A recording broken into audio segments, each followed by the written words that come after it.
हमने पोस्टुलेट्स हम कर रहे थे ना, और फोर्थ पोस्टुलेट्स तक कर लिया था। सर फिफ्थ करना है आज। हाँ, फिफ्थ करना है, ठीक है, फिफ्थ करना है। तो फिफ्थ के बारे में लिख लो पहले, है ना। ये कहता है कि if a straight line,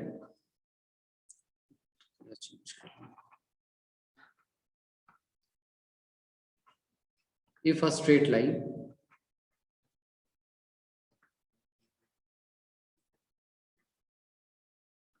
falling on two straight lines, if a straight line falling on two straight lines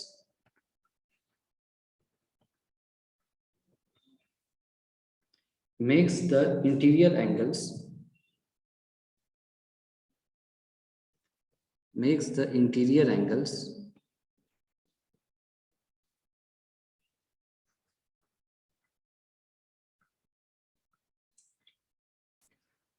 देखो इसका मतलब क्या है, if a straight line falling on two straight lines, इसका मतलब है कि एक स्ट्रेट लाइन है, मान लो L1, और वो दो लाइंस को इंटरसेक्ट कर रहा है। फॉलिंग का मतलब यही होता है, एक स्ट्रेट लाइन दूसरे लाइन पे फॉल कर रहा है, इसका मतलब क्या है, ऐसा कुछ हो रहा है ना। एक स्ट्रेट लाइन है, दूसरे लाइन पर ऐसे फॉल कर रहा है, ठीक है, उसको मतलब कट कर रहा है, ठीक है। फॉलिंग का मतलब यही हो रहा है। तो if a straight line falling on two straight lines makes the interior angle on the same side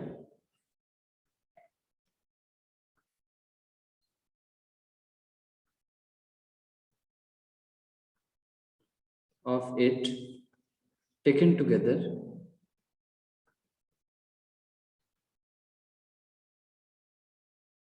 less than two right angles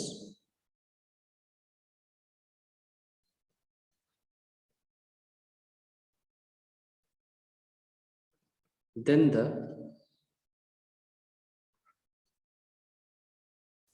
two straight lines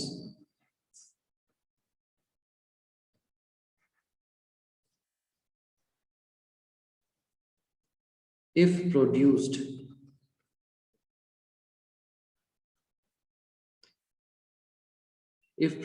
indefinitely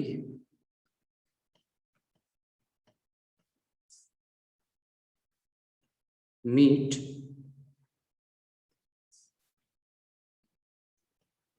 on that side on which the sum of angles is less than two right angles।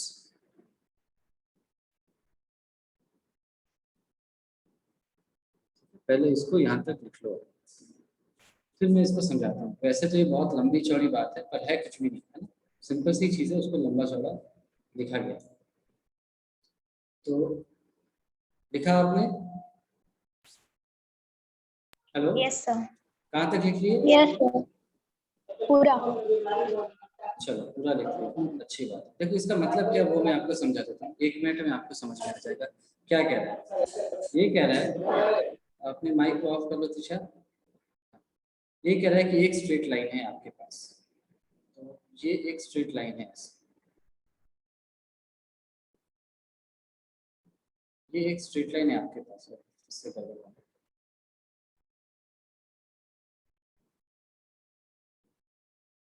ये आपके पास एक straight line, ठीक है। ये दो और straight lines पे fall कर रहा है, इसका मतलब क्या है कि दो और स्ट्रेट लाइंस को ये कट करेगा, ठीक है। तो एक स्ट्रेट लाइन मान लो ऐसा है, और एक और स्ट्रेट लाइन मान लो वो ऐसा है,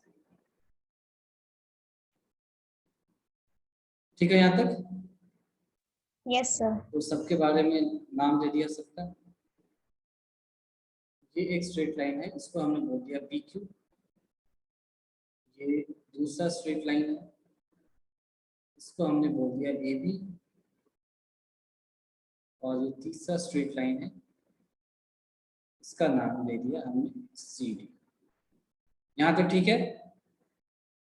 यस सर। तो देखो अब जो स्टेटमेंट है उसको ध्यान से पढ़ो और डायग्राम को देखते जाओ। ये कह रहा है if a straight line falling on two straight lines, तो एक स्ट्रेट लाइन पी क्यू दो स्ट्रेट लाइंस ए बी पर फॉल कर रहा है, इसका मतलब एक स्ट्रेट लाइन पी क्यू दो straight lines A B and C Q को इंटरसेक्ट कर रहा है, इसका इतना ही मतलब है। ठीक है यहाँ तक? Yes sir. अच्छा, अब पी क्यू के बारे में कहा जा रहा है। तो पी क्यू के बारे में कहा जा रहा है कि if this straight line makes interior angles on the same side, अगर एक ही साइड में हम इंटीरियर एंगल्स को कंसीडर करें, तो ये एक इंटीरियर एंगल हो गया और ये दूसरा इंटीरियर एंगल, ठीक है? तो इंटीरियर एंगल को हमको या तो इधर लेना चाहिए दोनों, या फिर इधर लेना चाहिए, या फिर हम ये वाला ले सकते थे, हम ये वाला ले सकते थे। तो हमने अभी ये लिया, इसको हमने एंगल 1 बोला और एंगल 2 बोला, ऐसा। तो है कि if a straight line falling on two straight lines make the interior angles on the same side of it taken together less than two right angles। ये कह रहा है कि अगर एक ही साइड में दो जो इंटीरियर एंगल बन रहे हैं उनका जो सम है वो less than two right angles यानी कि 180 डिग्री हो। ये तो दिख रहा है आपको, इसका सम क्या होगा? लेस देन 180 डिग्री दिख ही रहा है आपको, है ना? Yes sir. Yes sir. तो कह रहा है कि अगर ऐसा है तो फिर अगर मैं इन दोनों स्ट्रेट लाइंस को आगे बढ़ाऊंगा उसी डायरेक्शन में, तो ये जरूर कहीं ना कहीं मीट कर देंगे आपस में।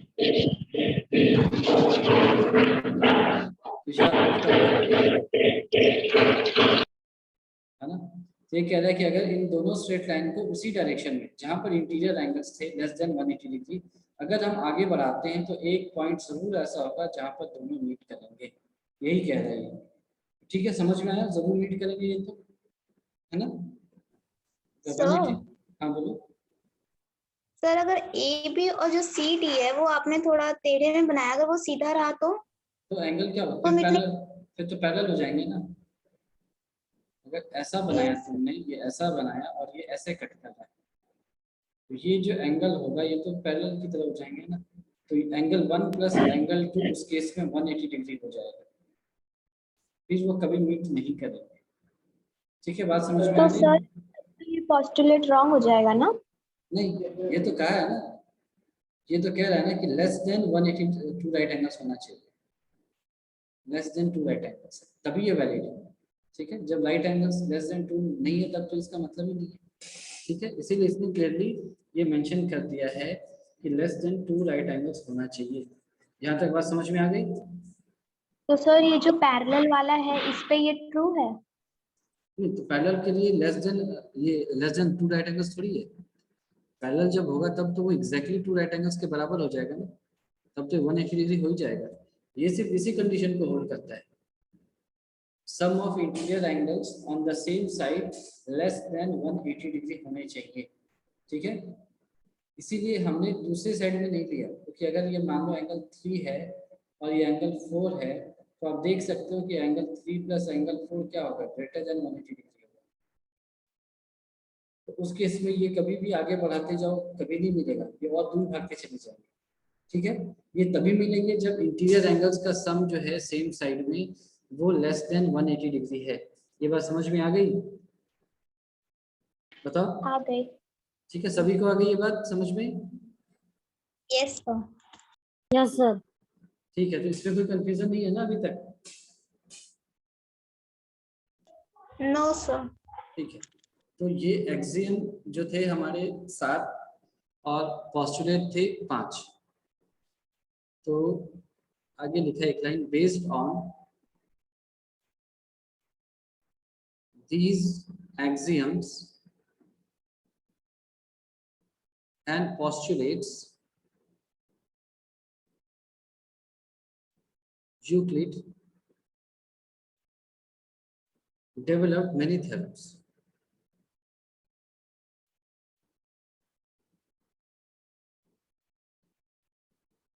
ठीक है, इन एक्सियम और पोस्टुलेट्स के को आधार बना करके काफी सारे थ्योरम्स को यूक्लिड ने प्रपोज किया, डेवलप किया। ठीक है, तो अब हम कुछ क्वेश्चंस लेते हैं ताकि आपको थोड़ा समझ में आए अभी तक पढ़ा क्या है। ठीक है, तो अब बताओ अभी तक जो पढ़ा वो सब कुछ समझ में आ गया ना? लास्ट वाला पोस्टुलेट भी समझ में आ गया? Yes sir. Yes sir. ठीक है, तो अब हम कुछ छोटे छोटे क्वेश्चंस लेते हैं। तो क्वेश्चन क्या है कि if A, B and C are 3 points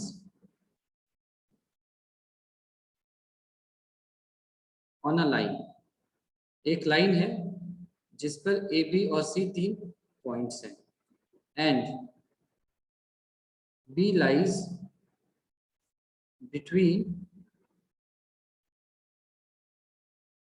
A and C, B जो है वो A और C के बीच में लाई कर रहा है, then prove that AB plus BC is equal to AC, ये हमें प्रूफ करना है। ठीक है, यूक्लिड के एक्सियम्स और पोस्टुलेट्स के हेल्प से। तो देखो कह क्या रहा है कि हमारे पास एक लाइन दे रखा है ऐसे, वहां पर हमने क्या किया, 3 पॉइंट्स ले लिए, ए ले लिया, एक सी ले लिया और एक पॉइंट है बी जो कि एग्जैक्टली बीचों बीच लाई करेगा। और हमें प्रूफ क्या करना है, रिक्वायर्ड टू प्रूफ क्या है कि A B plus B C is equal to A C, ये हमें प्रूफ करना है। तो कैसे करेंगे बताओ?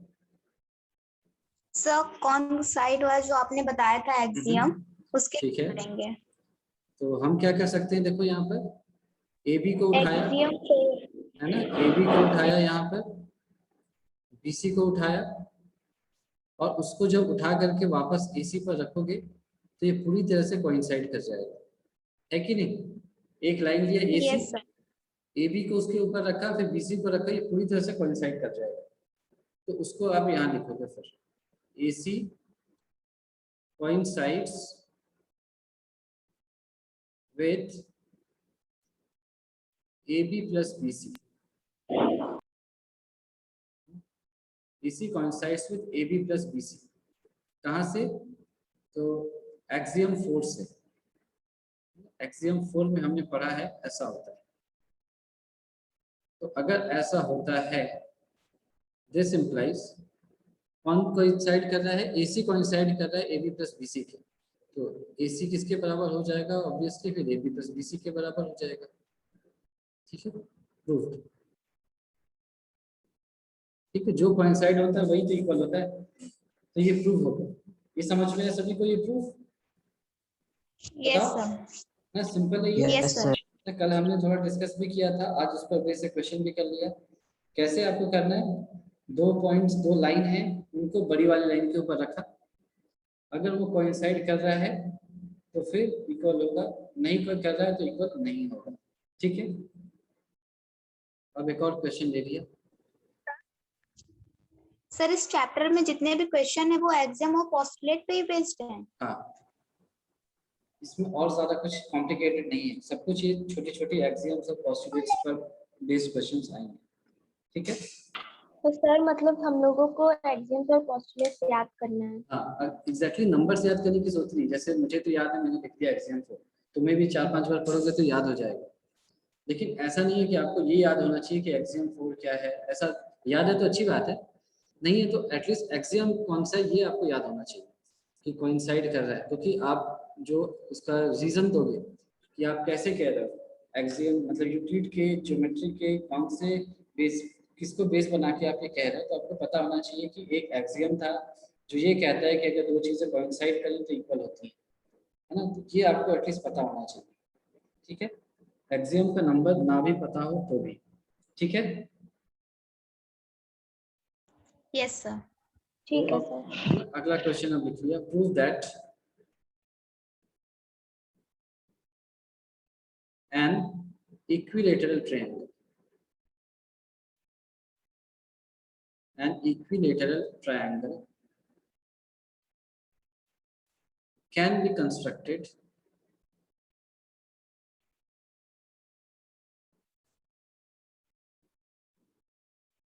on any given line, on any given line segment लिखिए, ठीक है।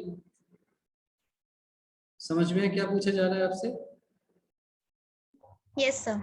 कि कोई भी लाइन सेगमेंट आपको दे रखा है ना, और उस लाइन सेगमेंट पर या उस लाइन सेगमेंट के हेल्प से हम एक इक्विलेटरल ट्रायंगल बना सकते हैं कभी भी, हमेशा, ठीक है। ये आपसे कहा जा रहा है, इसको प्रूव करने के लिए कहा जा रहा है।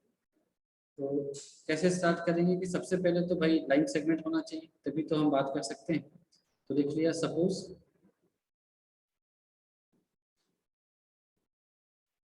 we take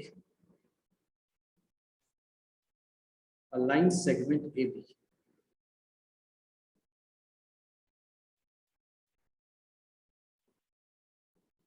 एक लाइन सेगमेंट AB को हमने लिया, ठीक है। अब इसको थोड़ा ध्यान से देखना कि हम इसमें यूक्लिड को कैसे लगा रहे हैं, कैसे यूज करेंगे। तो मैंने क्या किया, अभी चुपचाप एक लाइन सेगमेंट है, लाइन सेगमेंट बना लिया है,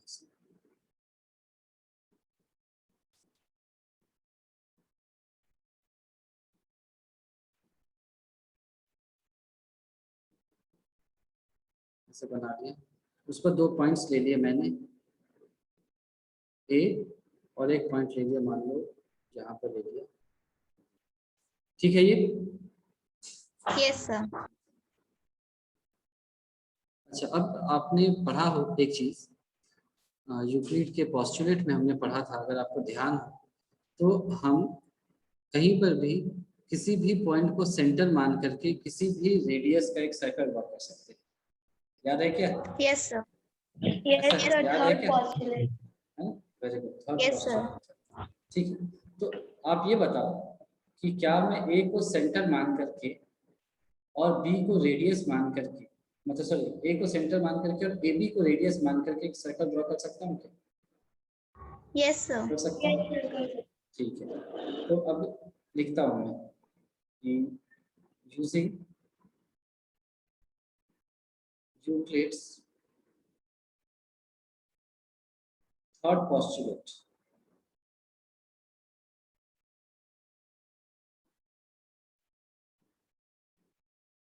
क्या होगा, draw a circle with point A as center,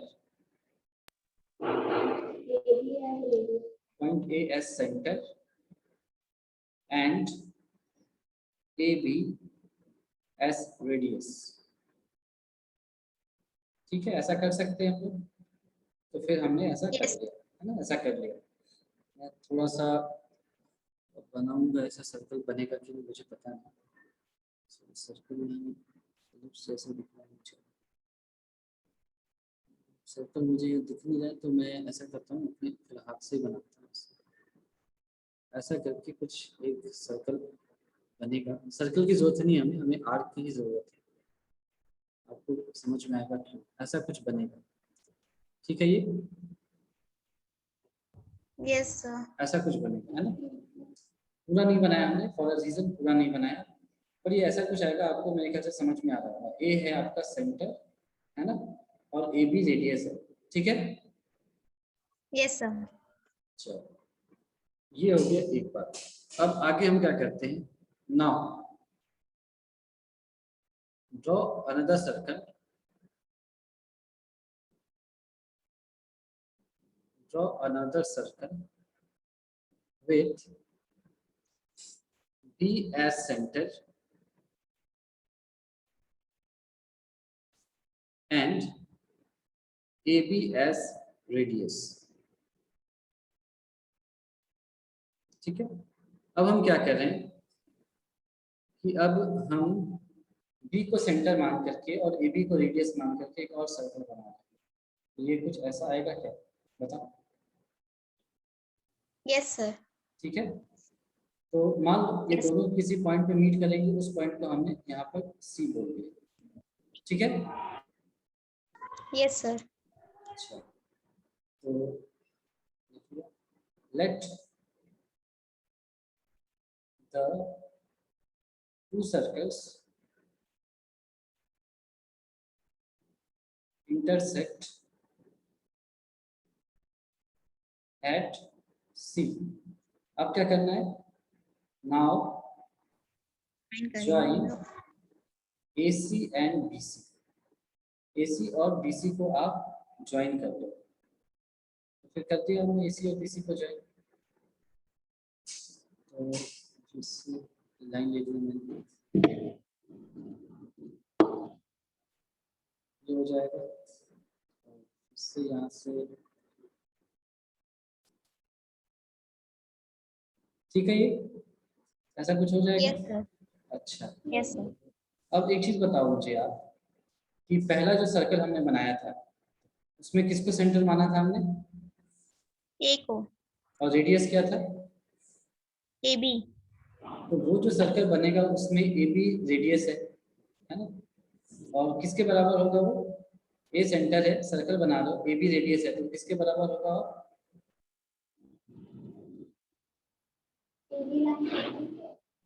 बताओ। AB लाइन सेगमेंट के। AB के बराबर तो है ही, ऑब्वियसली उसके बराबर है। हाँ अगर तो सर वो AC के बराबर होगा। हाँ, और AC BC के बराबर होगा। नहीं, सिर्फ AC के बराबर होगा। अगर A सेंटर है तुम्हारा और AB रेडियस का हाँ। सर्कल ड्रॉ कर रहे हो तो AB और AC बराबर होंगे। ठीक है, समझ में सर आएगा? लेकिन ये तो एक इक्विलेटरल ट्रायंगल है ना? वो तो ये तुमको कैसे पता? ये तो प्रूव करना। हम लोग ने कहीं क्वेश्चन नहीं दिया था। नहीं, क्वेश्चन तुमने पढ़ा नहीं ढंग से। उसमें क्या है? Prove that. ये हमें प्रूव करना है। ठीक है, नाउ देखो यहाँ पे फॉर सर्कल 1, यानी कि सर्कल 1 क्या है? A is center and AB is radius. यहाँ से क्या होगा? AB is equal to AC. क्यों? Radii of the same circle.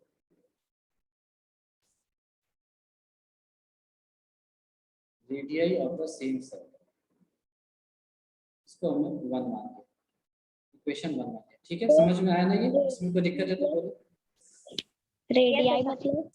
Radii मतलब रेडियस का प्लूरल होता है रेडियाई, है ना? एक रेडियस है तो रेडियस, एक से ज्यादा तो रेडियाई होता है।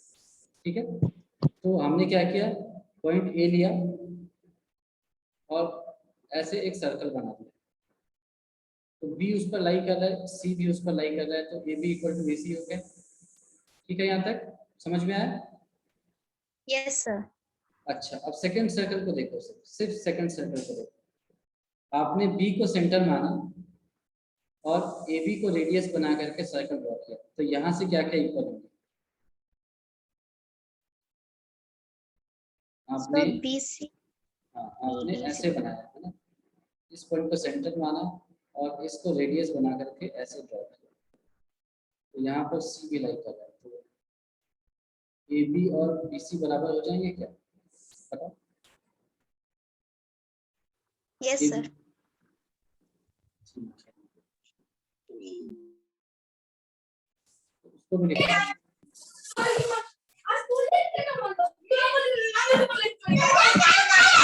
ऑफ करो, जिसके घर में झगड़ा हो रहा है वो सुन करके हमको क्या करना है भाई? माइक ऑफ करो ना। A is center and sorry, So B center. B is center and AB is radius. ठीक है, यहाँ से हम क्या बता सकते हैं? Therefore AB is equal to BC. फिर से वही बात, radii of the same circle. Equation 2। अब बताओ समझ में आया कि अभी तक हमने क्या क्या किया? यस सर, समझ में आ गया। है ना? एक हमने लाइन सेगमेंट लिया, उस पर 2 पॉइंट्स लिए AB, A को सेंटर मान करके AB को सर्कल मान करके हमने ड्रॉ किया एक सर्कल। फिर बी को सेंटर मान करके और वापस से ए बी को ही रेडियस मान करके दूसरा सर्कल ड्रॉ किया। दोनों सर्कल एक पॉइंट सी पर कट करेंगे एक दूसरे को। तो पहले सर्कल के लिए ए बी ए सी के बराबर होगा, दूसरे सर्कल के लिए ए बी बी सी के बराबर होगा। तो वहां से हमने ये लिख लिया A B is equal to A C and A B is equal to B C. अब इसके बाद बताओ क्या कर सकते हैं, इसके बाद क्या कर सकते हैं बताओ।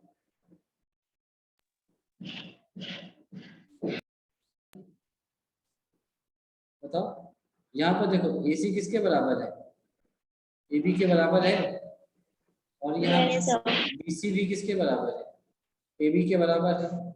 ए बी के। तो यहाँ से अगर आपको याद हो एक्सियम 1 हमने क्या पढ़ा था, therefore from axiom 1 A equals to B and C equals to B, then A equals to C. है ना। अगर दो अलग चीजें हैं, अगर दो थिंग्स हैं, वो अगर सेम थिंग के बराबर है तो वो दोनों भी आपस में इक्वल होंगे, है ना। ए अगर एक चीज था वो बी के बराबर है, और सी एक दूसरी चीज है वो भी बी के बराबर है, तो वहां से हमने क्या बताया था कि A is equal to B is equal to C, सभी बराबर है, या in fact A is equal to C कहा था। तो यहाँ से हमें क्या कह सकते हैं हम, therefore A C equal to B C, और ये इक्वल टू किसके है, ए बी के बराबर है ना। तो इससे हम क्या प्रूव कर सकते हैं कि जो हमारा ट्रायंगल था ऐसे वो इक्विलेटरल है। तो triangle ABC is an equilateral triangle. This implies triangle ABC is an equilateral triangle. Sir इसका मतलब एक ही क्वेश्चन में एक्सियम और पोस्टुलेट दोनों यूज हो सकते हैं। हाँ बिल्कुल बिल्कुल यूज हो सकता है। ये थोड़ा सा इन्वॉल्व था, ये समझ में आया क्या बताओ। Yes sir. यस सर आया। आसान था, बस थोड़ी सी ज्यादा चीजें इन्वॉल्व थी इसीलिए थोड़ा कॉम्प्लिकेटेड लगा होगा, पर होपफुली आपको समझ में आ गया होगा। आ गया ना अच्छे से। यस सर आ गया अच्छे से। चलो हम पहले इस तरह की एक दो चीजें कर लेते हैं, फिर मैं एक्सरसाइज स्टार्ट करूंगा ताकि आपको पहले से ही दिमाग में सब कुछ बैठ गया हो। तो अब इस पर बेस एक छोटा सा थ्योरम है, बहुत ही आसान सा है ना, उसको हम बार बार बोलते हैं, आप पढ़ चुके हो। क्या कहता है कि two distinct lines can not have more than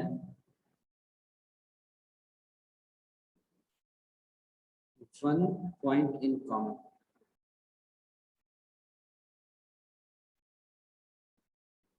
ठीक है,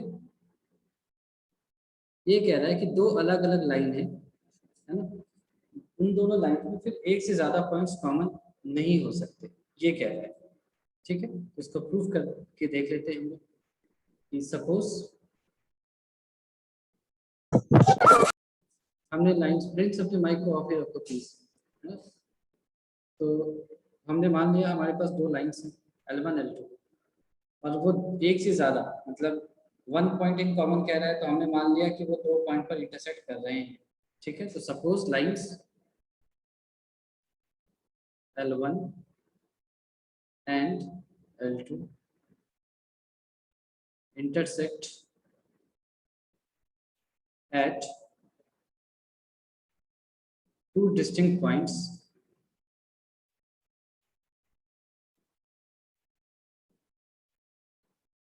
A and B।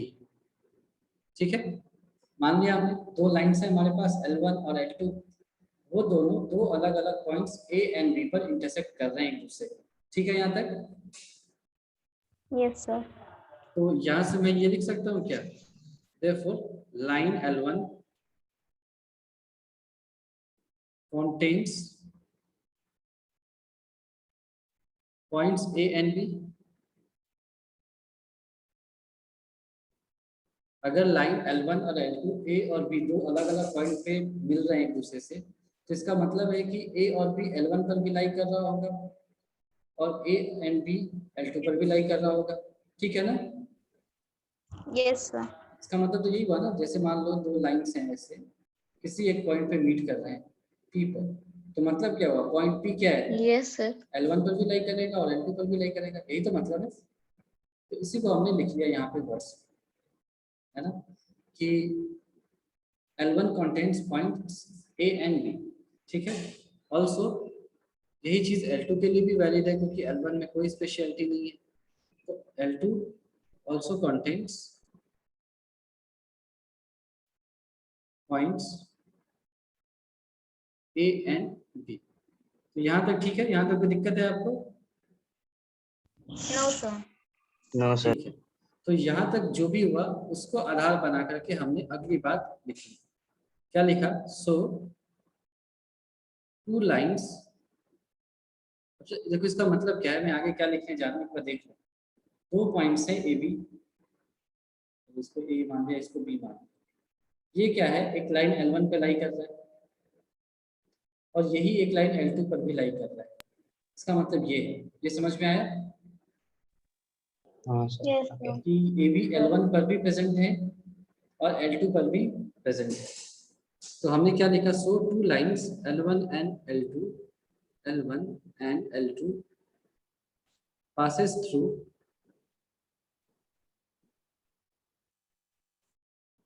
two distinct points